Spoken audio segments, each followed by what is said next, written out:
Hola, yo soy El Bosco, bienvenidos a este documental donde recopilé las cosas más extrañas, macabras e importantes que pasaron en Colombia en el año 1992. Esta es la primera entrega de una serie de videos donde pienso contar la historia reciente de Colombia por años, sin orden específico. Y sin hablar más, esto es Colombia, 1992.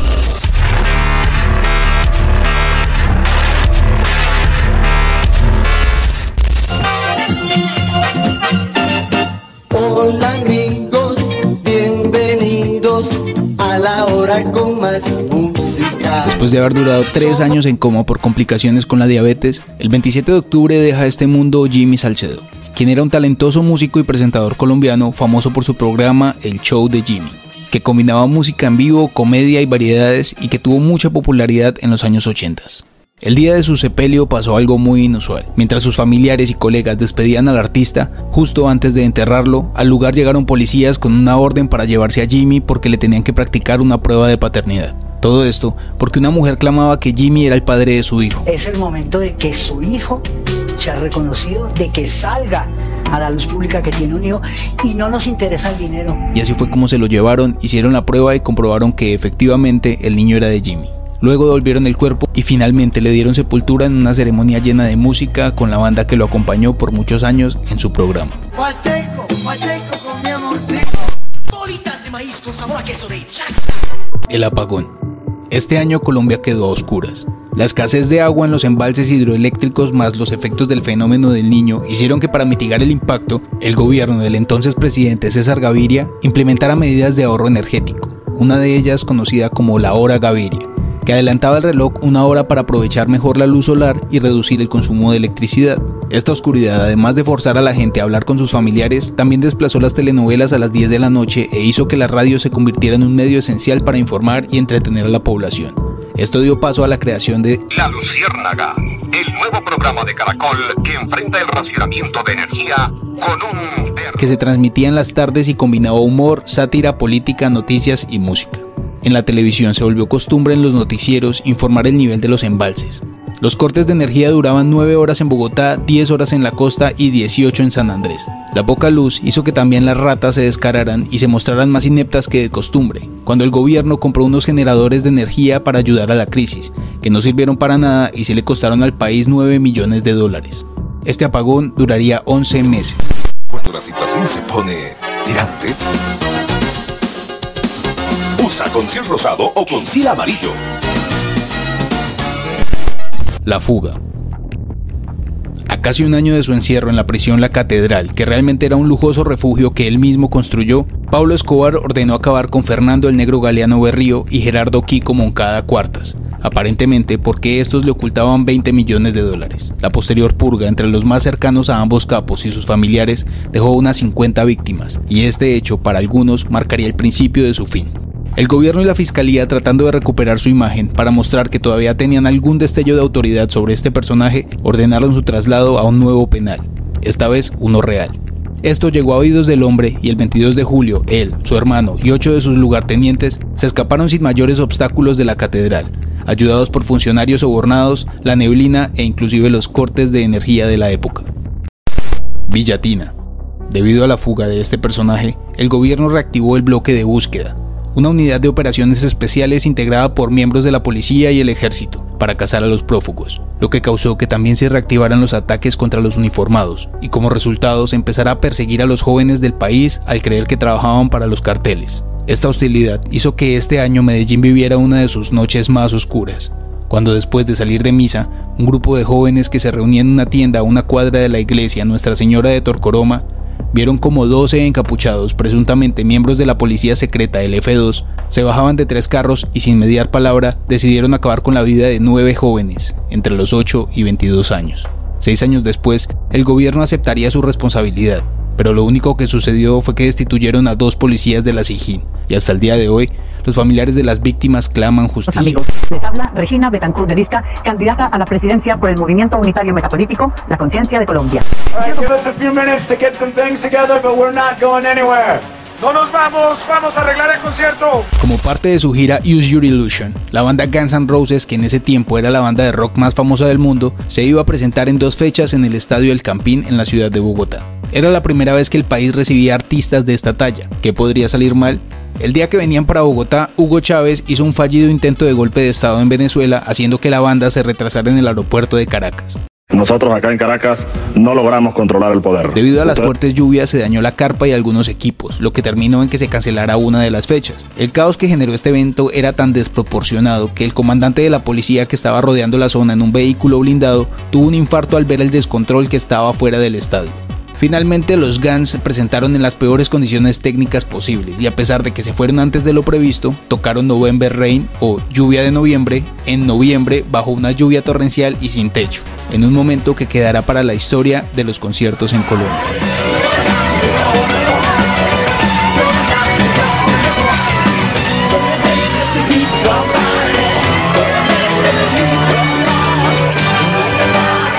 Los daños a las instalaciones del Hotel Tequendama donde se hospedó la banda fueron tan absurdos que por años quedó clausurada una de las habitaciones. A pesar de ser una pesadilla logística, este concierto fue un parteaguas para la realización de futuros conciertos en Colombia. ¿Sufre usted de lumbago, calambres o dolores similares? Sí, señor. ¿Presenta usted algunas lesiones deportivas? Sí, señor. ¿Padece tortícolis, torceduras? Sí, señor. Frótese Dolorán. Dolorán se frota y el dolor se alivia. El dolor le tiene miedo a Dolorán. A pesar de los racionamientos de luz, este año dio paso a formatos diferentes para la televisión de la época, como Decisiones y Vuelo Secreto, que era una comedia ambientada en una empresa de viajes con un tono aparentemente familiar. Tanguita. Tanguita se inclina, amiguita, como una tanguita y los dentados, pero...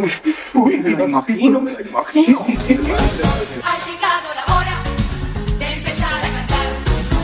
En la programación infantil y juvenil destacó el estreno de Oki Doki, una serie que mezclaba humor, coreografías y aventura y que se convertiría en un fenómeno cultural que tuvo prominentes figuras de la televisión como Verónica Orozco, Carolina Cuervo y Chichila Navia. Algunas telenovelas se tomaron las pantallas en las pocas horas que había energía en esa época. Producciones como En Cuerpo Ajeno, protagonizada por Amparo Grisales y Danilo Santos, que contenían elementos dramáticos y paranormales. El hombre más inescrupuloso que ha pisado esta tierra. Usted atentó contra Antonio, no lo niegue. ¡Atentó contra Antonio! O Sangre de Lobos, que narraba la historia de un sacerdote que se enamoraba de una mujer que resultaba ser la hija bastarda de su padre y por tanto su media hermana. Historias bastante oscuras y con giros arriesgados y macabros que quizás de alguna manera reflejaban la situación del país. Que no entendía por qué no podía hacerlo y que nunca pudo lograrlo gracias a su egoísmo. ¿Qué café tomas?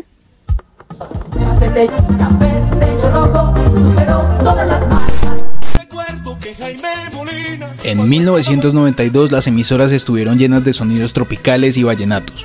Carlos Vives lanzó su álbum Escalona, un canto a la vida, basado en las canciones de la serie de televisión sobre el juglar vallenato Rafael Escalona. Por otro lado, Juanes, antes de su éxito como solista, estaba en plena actividad con su banda de metal Equimosis, ganando notoriedad en la escena del rock colombiano y lanzando su álbum Niño Gigante.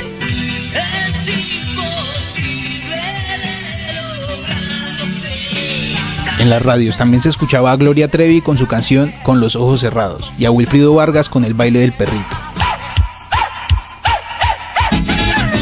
Pero sin duda, este año estuvo marcado por el éxito de la canción del momento,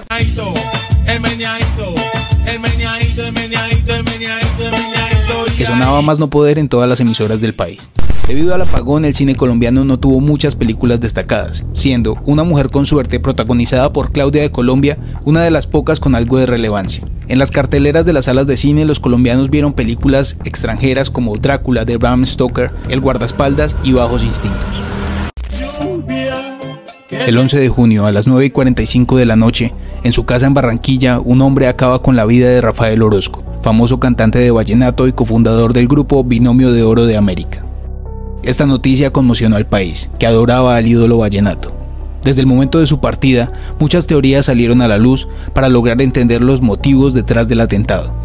La versión oficial dio como actor intelectual a un mafioso de la costa, alias Nano, quien había enviado a sus guardaespaldas a acabar con la vida de Orozco, porque supuestamente este tenía una relación sentimental con la esposa del hombre. Sin embargo, en 1993, la revista Semana publicó una entrevista donde un hombre que se había entregado a las autoridades y que pertenecía al cartel de la costa, hablaba sobre cómo muchas personas perdieron la vida por la organización en la que él trabajaba. entre ellas Orozco. En la entrevista que él dio a Semana, el hombre asegura que Orozco trabajaba con esta organización y que utilizaba sus presentaciones para en los instrumentos ingresar dólares al país, y que cuando empezó a pedir más comisión, su relación con la organización empezó a deteriorarse, y después de esto, se vio involucrado en la desaparición de 3 acordeones que en su interior tenían 12 millones de dólares, y que el no responder por este dinero sería la razón por que finalmente acabaron con su vida. Esta versión fue rechazada por los familiares de Orozco y es solamente una versión cuyo único sustento es la entrevista. Lo que sí es confirmado es que meses después el Nano y su escolta y otras 6 personas más involucradas en el caso desaparecieron o perdieron la vida de manera misteriosa. Esto último dio origen a otra versión que decía que detrás de estas desapariciones estaba este personaje vengando al cantautor. Mientras se celebraba el carnaval de Barranquilla, a las 6 de la mañana, un reciclador llamado Omar Hernández, malherido, llegó a una estación de policía y contó que había logrado escapar de las instalaciones de la Universidad de Barranquilla, después de haber sido convencido por un celador para ingresar con la promesa de que adentro había mucho cartón. Cuando entró, lo golpearon en la cabeza y lo llevaron a la morgue, pensando que estaba sin vida. Después de insistirle mucho al policía, logró llevarlo al lugar, y una vez allí, destaparon uno de los episodios más oscuros de la historia del país.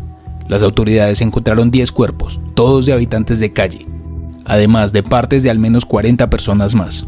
Se descubrió que eran utilizados para prácticas de anatomía en la Facultad de Medicina. La universidad no fue vinculada al caso, puesto que todos los crímenes habían sido cometidos por particulares. En el año 2000, 5 personas fueron condenadas a 13 años de prisión por las agresiones contra Omar y otro reciclador. 2 de los celadores confesaron que recibían 130.000 pesos por cada víctima que llevaban. ¿Alguien dijo sándwich? Sí, pero con queso Sabana de Alpina. Fácil. El presentador original del Minuto de Dios, el sacerdote Rafael García Herreros, pierde la vida a sus 83 años, el mismo día que se celebraba el evento de caridad anual que él también creó, el Banquete del Millón. Este año también perdió la vida uno de los artistas más influyentes de Colombia, Alejandro Obregón, quien fue un referente para el arte moderno del país. Muriendo Antioquia fue devastada por un terremoto de magnitud 7.2 que dejó 82 víctimas. El sismo también activó un volcán de lodo, liberando una mezcla de barro y agua que sepultó más áreas y agravó la destrucción. La Corte Constitucional este año también decidió prohibir a los chepitos, al considerarlos transgresores de la dignidad individual. Los chepitos eran cobradores que se vestían de traje y sombrero de copa y llegaban al lugar de la persona que debía dinero, con un maletín que tenía un letrero grande que decía «Deudor moroso», y que utilizaban la vergüenza y el escarnio público para poder cobrar los dineros. Paola Turbay era la señorita Colombia y estaba compitiendo en Miss Universo, donde ocupó el segundo lugar. 32 años después, contó en una entrevista a Semana que no ganó el certamen porque si la elegían, sería bombardeada de preguntas durante la gira mundial con respecto a la situación del país, que en ese tiempo estaba pasando por momentos oscuros. Aún así, el triunfo de Paola se celebró con caravanas en todo el país, y Ximena Restrepo se convirtió en la primera mujer colombiana en ganar una medalla olímpica. También, Margot Suárez se convirtió en la primera mujer graduada de doctorado en el país. El último tango en París. Rueda Rocha. A solo 15 metros de la silla en un restaurante donde minutos antes había estado ordenando comida, en la vía que conecta Honda con La Dorada en el departamento de Caldas, yacía el cuerpo sin vida de Jaime Eduardo Rueda Rocha, abatido por la policía tras un largo enfrentamiento. 3 años antes, este mismo hombre, oculto bajo una tarima en Soacha, Cundinamarca, cambiaría el destino del país al disparar 5 veces contra Luis Carlos Galán Sarmiento. En el preciso momento en que Galán levantaba las manos para saludar a la multitud antes de dar un discurso político, Rueda Rocha acabó con su vida. Galán, quien era candidato presidencial con altas probabilidades de ganar las elecciones, fue sucedido por su jefe de campaña César Gaviria, quien finalmente se convirtió en presidente de Colombia entre el 90 y el 94. Espero que les haya gustado el video y si fue así, me podrían ayudar dándole me gusta o tocando la campanita para que les avise cuando suba un video. También me pueden dejar en los comentarios sobre qué año quieren que haga el próximo video o si no quieren que haga esto más. Recuerden que yo soy el Bosco y cuando pueda estaré aquí para contarles historias sobre Colombia, Latinoamérica y el mundo.